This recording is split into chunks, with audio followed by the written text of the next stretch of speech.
नमस्कार दोस्तों, आज जानेंगे बृहस्पति देव की व्रत कथा। बृहस्पति देव के पूजा और आराधना करने से मनुष्य के समस्त मनोकामना पूर्ण होती है। इस दिन भगवान विष्णु और बृहस्पति देव की पूजा की जाती है।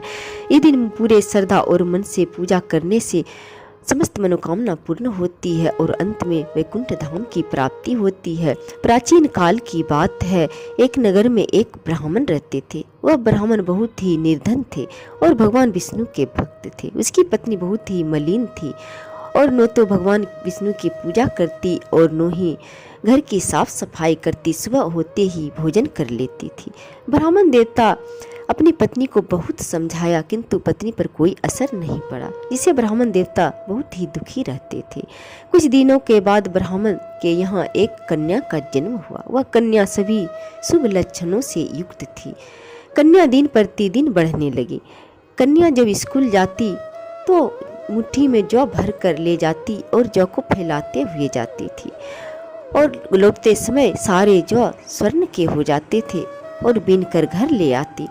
कन्या भगवान विष्णु के पूजा और आराधना बचपन से करती थी और व्रत भी रखती थी।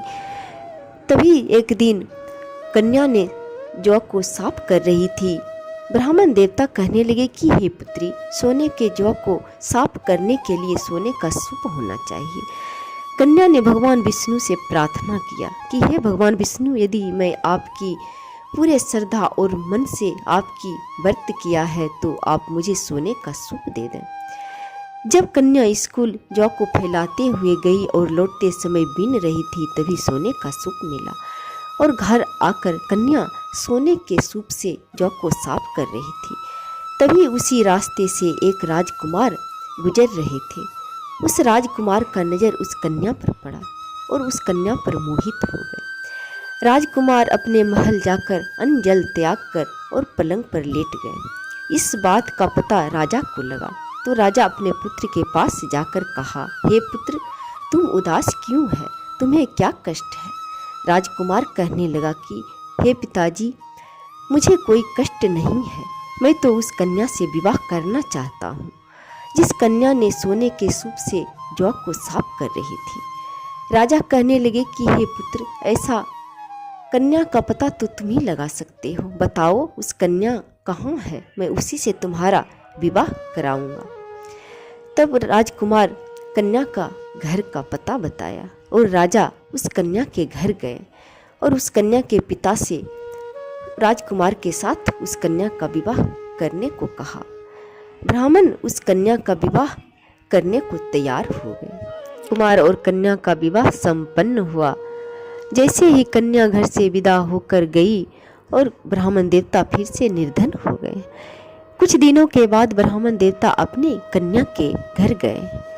कन्या ने अपने पिता के समाचार पूछा। ब्राह्मण देवता अपने घर के सारे समाचार कन्या को कह सुनाया। कन्या ने कुछ धन देकर अपने पिता को विदा किया। पिता अपने घर आकर कुछ दिनों तक सुखपूर्वक जीवन व्यतीत किया। फिर से वही हाल हो गए।